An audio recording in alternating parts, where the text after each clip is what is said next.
cuisson parce qu'on va aller dans le mode de la cuisson avec nos viandes ici assaisonnées, notre viande qui est déjà préparée. Vous avez vu la recette.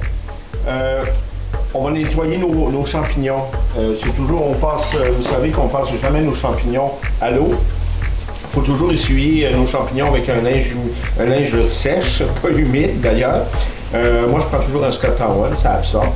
On enlève la terre, grosso modo. Les champignons, ça pousse quand même à une certaine humidité, donc l'humidité ne dérange pas. Donc on fait juste essuyer simplement. C'est ça, la portion des champignons est finie présentement. Donc j'ai quand même nettoyé les champignons, comme je vous ai expliqué tantôt, préalable avec un Scott Towel.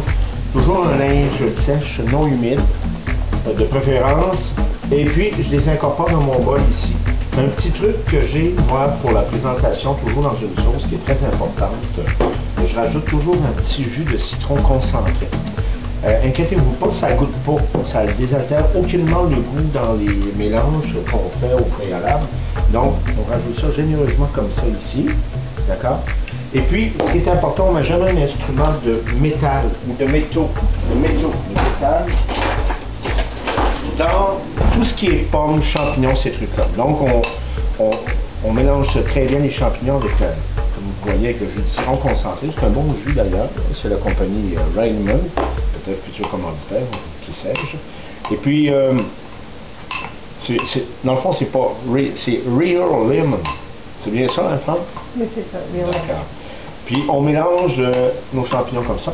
Donc, vous êtes assuré pendant la cuisson que toutes vos viandes soient préparées, vos condiments, et que vos champignons n'arriveront pas toutes morcies à la fin de la cuisson. Vous comprenez le principe? D'accord, on poursuit. On s'en va à la cuisson maintenant. Eh bien, les amis, nous sommes rendus à l'étape maintenant de la préparation et de la cuisson. Donc, la cuisson sur un four conventionnel.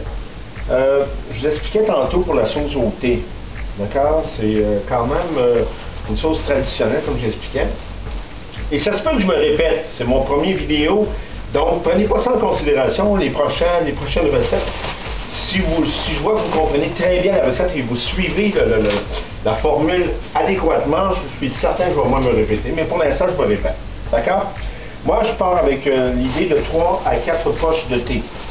La marque que vous voulez, hein, Salada, c'est quand même une bonne marque qui a fait sa réputation. C'est un goût plus raffiné, je trouve, dans les aliments, surtout en sauce, parce que moi, j'ai vécu l'époque avec mes parents, puis mes grands-parents, eux, faisaient ça à partir du Salada. Il y a aussi la compagnie Red Rose, que beaucoup de gens connaissent. Donc, c'est ça. C'est fort simple. On prend 4 poches de thé, on prend un petit chaudron avec à peu près, moi j'ai calculé à peu près 750 ml d'eau bouillante. On incorpore nos 4 sachets ici, et puis on laisse infuser le temps qu'il faut. D'accord? On a notre poêlonne ici, une grande poêlonne, s'il vous plaît, de dimension au moins de 14 pouces pour la quantité qu'on a de légumes à faire revenir aussi avec les viandes. Et puis, on a notre huile. Moi, je travaille toujours avec des huiles d'olive pressées à froid.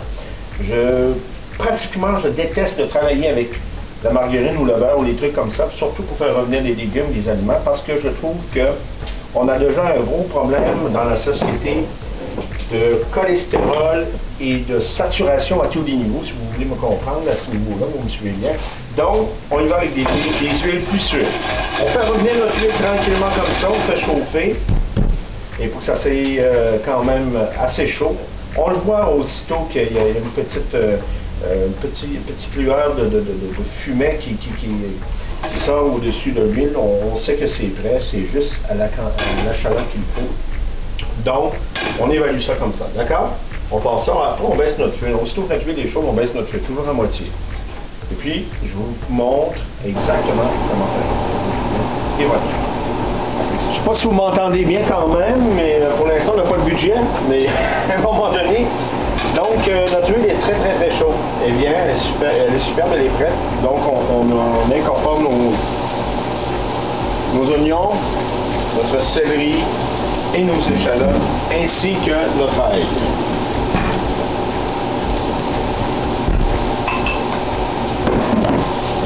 C'est pas plus compliqué que ça pour l'instant, comme vous pouvez voir. On les fait rissoler quelque peu pour qu'ils prennent une apparence dorée et que à un moment donné que vous réussissiez à humecter l'odeur de l'ail qui en ressort aussi au travers. Et les oignons rouges, c'est quand même assez fort.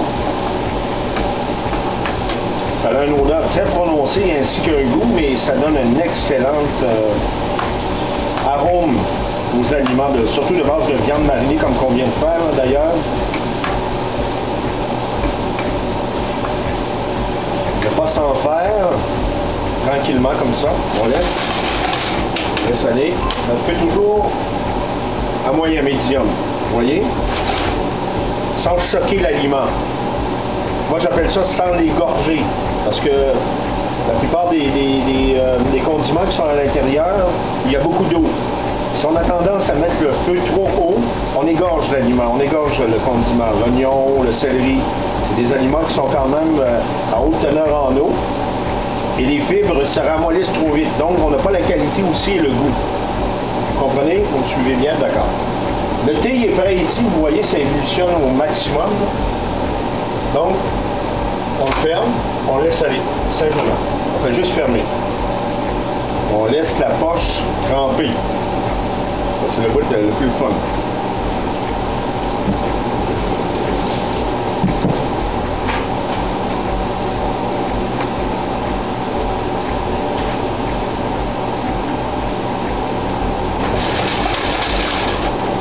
On va sauter un peu, quelques peu comme ça ici. C'est bien.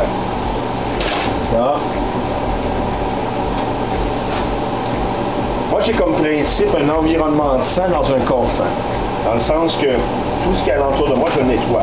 Aussitôt que je vois une tache de graisse ou un truc qui m'empêche un peu comme de travailler ou de me ralentir dans mon travail, ben, j'essaie d'éliminer ça au fur et à mesure. Parce que c'est quand même important d'avoir un environnement sain pour travailler.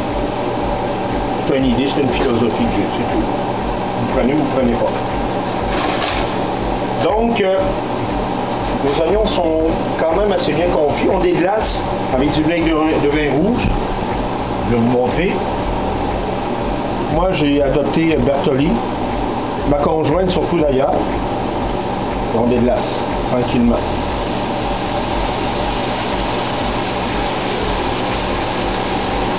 Simplement comme ça. C'est pas tellement compliqué.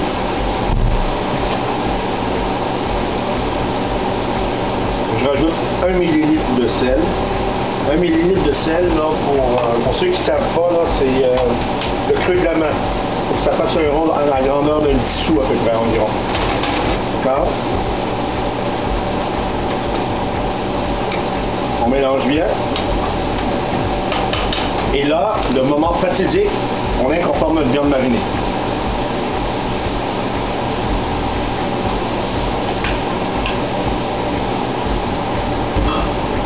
Wow, quel look, hein?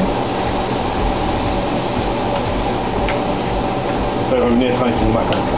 On monte notre feu un peu. Notre feu est quand même assez bas.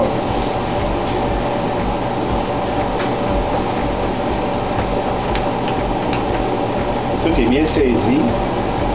On laisse aller à cette température jusqu'à le temps que l'huile ainsi que le vinaigre de vin rouge soit saisi dans la viande et puisse tout en même temps faire cuire. D'accord.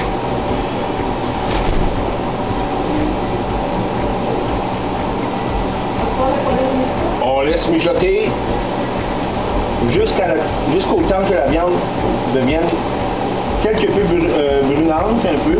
Comme vous pouvez voir ici, là, ça tourne un petit peu au brun chaque côté. On retourne. Comme ça, oui, de temps en temps. Et on revient à l'autre étape. Ça prend environ maximum 10 minutes.